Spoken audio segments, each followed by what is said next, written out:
তাদের মধ্যে বাংলা কথা বলা ছাড়া 3টা লোক ছিল।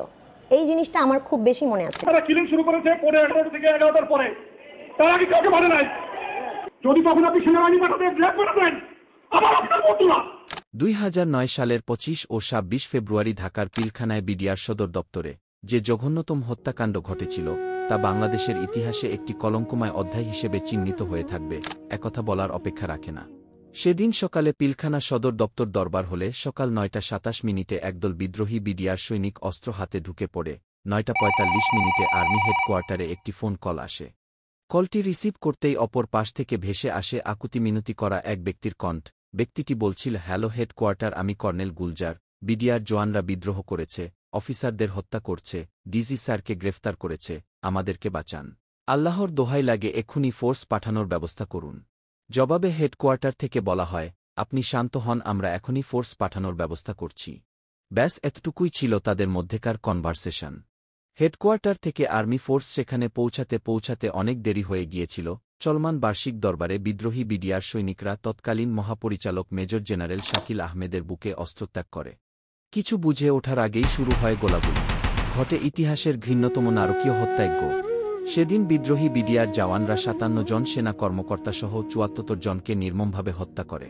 আমাদের মনে একটি প্রশ্ন উদিত হয় যে কিভাবে একটি স্বাধীন দেশে আইনশৃঙ্খলা বাহিনী এভাবে হত্যা হতে পারে। কেন এই বিদ্রোহে ঠেকাতে তৎকালীন প্রধানমন্ত্রী শেখ হাসিনা কোনো পদক্ষেপ নিলেন না? এমনকি এই বিদ্রোহের পর ভারতের ডিফেন্স মিনিস্টার জাসওয়ান্ত সিং কেন উচ্ছ্বাস প্রকাশ করেছিল? বিশ্লেষকদের মতে বিডিআর হত্যার মাধ্যমে ভারত বাংলাদেশের উপর নির্মম প্রতিশোধ নিয়েছে, যা ইতিহাসে পিলখানা হত্যাকাণ্ড নামে পরিচিত। পিলখানা হত্যাকাণ্ডে অদ্ভুত ও অপ্রত্যাশিত চমকে যাওয়ার মতো ঘটনা। প্রতিটি দেশেই সেনাবাহিনীদের মধ্যে বর্ডার গার্ডের জন্য একটি আলাদা ইউনিট থাকে।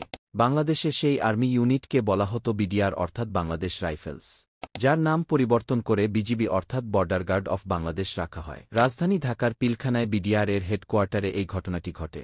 দরবার হলের ভেতরে সেদিন সকালে 2000-এরও বেশি বিডিআর সদস্য উপস্থিত ছিল।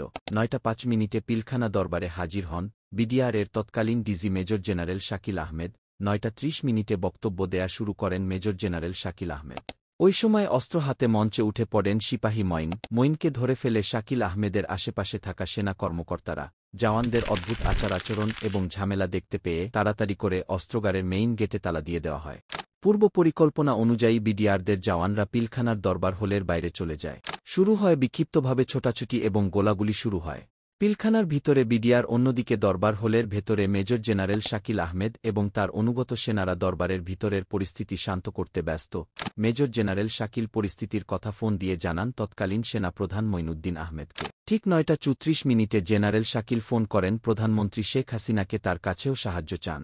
9:45 দিকে আর্মি সদর দপ্তরে ফোন করে পিলখানা জরুরি সেনা পাঠাতে অনুরোধ করেন।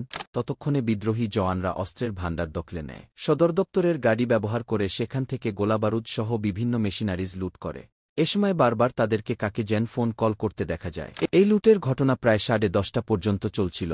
এর মধ্যেই জেনারেল শাকিল বারবার খবর নিচ্ছিলেন যে কোনো সাহায্য এসেছে কিনা। সময় যত অতিবাহিত হচ্ছিল শত্রুরা তত বেশি অর্গানাইজড হওয়ার যথেষ্ট সময় পেয়ে যায়। অপরদিকে দরবার ঘরে ঢুকে 10:39 জেনারেল শাকিল সহ তার সহকারী কর্মকর্তাদেরকে হত্যা করা হয়। প্রায় 12টার কাছাকাছি সময় ওরা সিসিটিভিগুলো বিকল করে দিয়ে পালাতে শুরু করে। পালিয়ে যাওয়ার আগে মধ্যতর গুরুত্বপূর্ণ ব্যক্তিত্বদের হত্যা নিশ্চিত করে। তবে অদ্ভুত ইন্টারেস্টিং বিষয় হল হত্যাকারীর সবাই পালায়নি। তাদের কয়েকজন মেইন গেটের সামনে দাঁড়িয়েছিল সাংবাদিকদের মুখস্থ ঘটনা তুলে দেওয়ার জন্য। চিৎকার করে জয় বাংলা স্লোগান দিতে দিতে মেজর জেনারেলদের উপরে গরিব দুঃখীদের চাল ডালসহ 3 কোটি টাকা আত্মসাৎ করার অপবাদ দিয়ে যাচ্ছিল। ইন্টারভিউ দেওয়ার জন্য এত কনফিডেন্স ওরা কোথায় পেল? ওরা নিশ্চিত ছিল যে কেউ ওদেরকে আক্রমণ করতে আসবে না। আগে থেকেই কি বিষয়টি নিশ্চিত করে দেয়া হয়েছিল? যখন কিনা অত্যাধুনিক অস্ত্র নিয়ে র্যাব এবং আর্মি উবুজে চপার এবং ট্যাঙ্ক নিয়ে প্রস্তুত ছিল, কিন্তু 10টার মধ্যেই অজ্ঞাত কারণে তাদেরকে অভিযানে ভেতরে পাঠানো হয়নি। অথচ সামান্য বোম, ড্রেস এবং ক্যামেরা নিয়ে মিডিয়া চলে যায় ইন্টারভিউ নিতে। পিলখানা হত্যাকাণ্ডে হাসিনা ভারত জড়িত।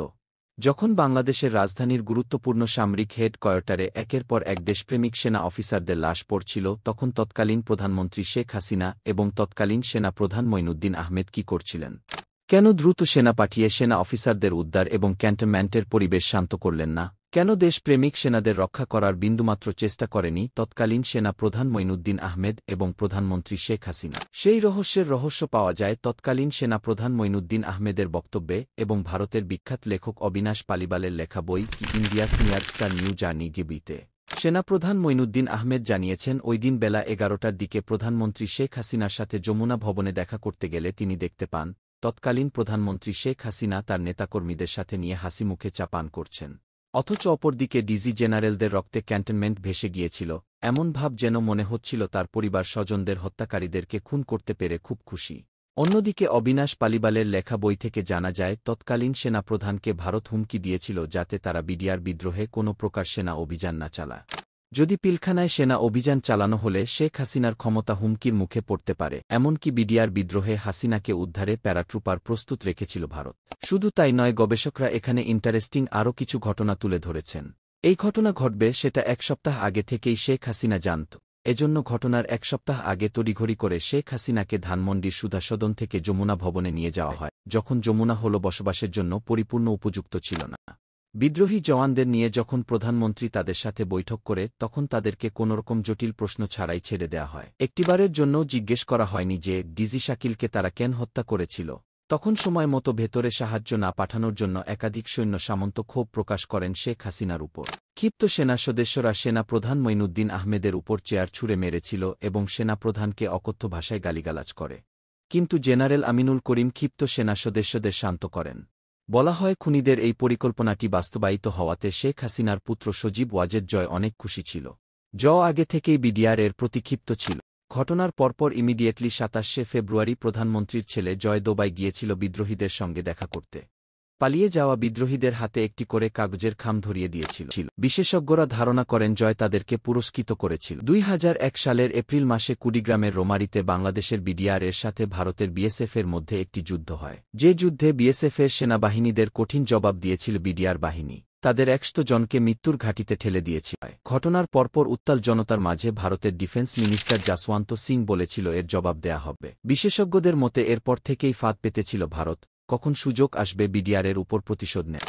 এবং 2009 সালে বাংলাদেশের রাজনৈতিক অস্থিতিশীল সময়টিকে তারা বেছে নেয়। সেই সুযোগে ভারতের ইন্টেলিজেন্স এজেন্সিরকে বাংলাদেশে অনুপ্রবেশ করায়। তাদেরকে দিয়ে সেনাবাহিনীর পোশাক পরিয়ে বিডিআর এর মূর্ধতর কর্মকর্তাদেরকে হত্যা করে। সরাইবাড়ি এবং পাদুয়ার যুদ্ধের ইতিহাস আপনাদের মনে আছে।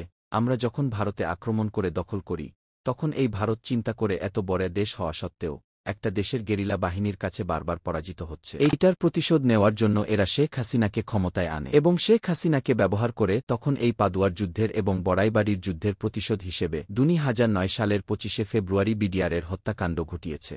যদি দেশপ্রেমিক সেনা অফিসারদের রক্তের মূল্যায়ন করা না হয়, এই মহাপরিকল্পিত হত্যাকাণ্ডের বিচার না হয়, তাহলে ভবিষ্যৎ প্রজন্ম আমাদের ক্ষমা করবে না। আপনি কি বিডিআর হত্যাকাণ্ডের সঠিক বিচার দাবি করেন? আপনার মূল্যবান মতামত কমেন্ট করতে ভুলবেন না। ভিডিওর তথ্যগুলো আপনার পছন্দ হলে চ্যানেলটি সাবস্ক্রাইব করুন এবং বেল আইকনে প্রেস করতে ভুলবেন না।